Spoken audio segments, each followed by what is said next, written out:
கர்த்தருடைய பரிசுத்தமான நாமம் மகிமைப்படுவதாக. ஆசீர்வாதமான ஒரு நல்ல காலை வேளையிலேயும் அனுதின மன்னா என்கிற வேத தியானத்தினால் உங்களை சந்திப்பதில் மிகுந்த சந்தோஷம். கிருபையாய் கர்த்தர் நமக்கு கூட்டி கொடுக்கிற நாளுக்காக கர்த்தரை துதிப்போம். இந்த நாள் செப்டம்பர் மாதம் 9ஆம் தேதி புதன்கிழமை காலவேளை.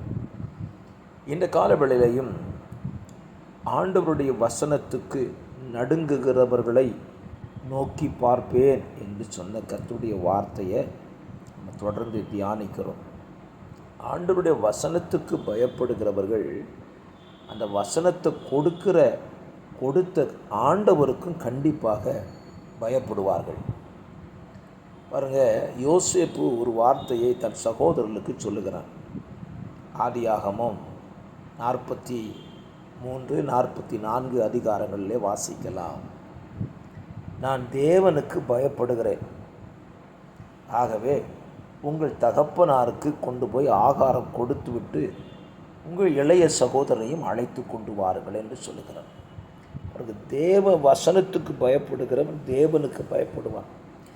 தேவனுக்கு பயப்படுகிறவன் மற்றவர்கள் பசியாய் இருக்கிறதை தன் வாழ்வில் விரும்ப மாட்டான்.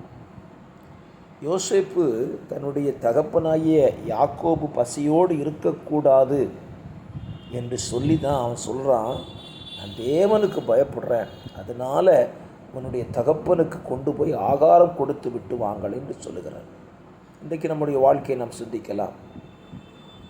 நாம் மாத்திரம் புசித்து கொண்டு மற்றவர்கள் பசியோடு இருக்கட்டும் என்று எண்ணுவோமானால் நாம் தேவனுக்கு பயப்படவில்லை என்பதுதான் அர்த்தம்.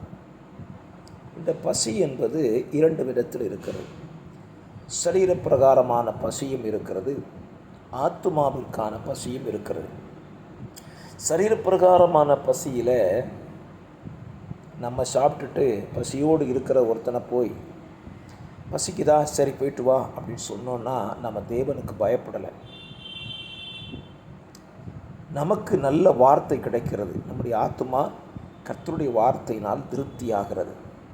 ஆனால் எத்தனையோ பேர் இந்த கர்த்தருடைய வார்த்தையை கிடைக்காமல் பசியோடு இருக்கிறார்கள் தெரியுமா?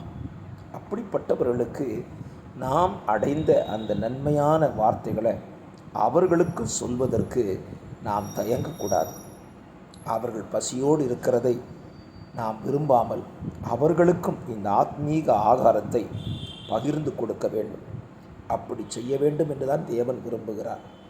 ஆகவே இந்த காலவெளியில் நீங்கள் கேட்கிற இந்த ஆத்மீக ஆகாரத்தை மற்றவர்களும் கேட்டு அவர்கள் புசித்து சந்தோஷமாக இருக்கும்படி பகிர்ந்து கொடுங்கள். பரிசுத்த பிதாவே, இந்த வார்த்தையை கேட்கிற பிள்ளைகள் தேவனுக்கு பயப்படுகிறவர்களாய், தேவ வசனத்துக்கு பயப்படுகிறவர்களாய், மற்றவருடைய பசியை போக்குறவர்களாய் அவர்களை மாற்றிவிடும். இயேசுவின் நாமத்தில் பிதாவே, ஆமென், ஆமென்.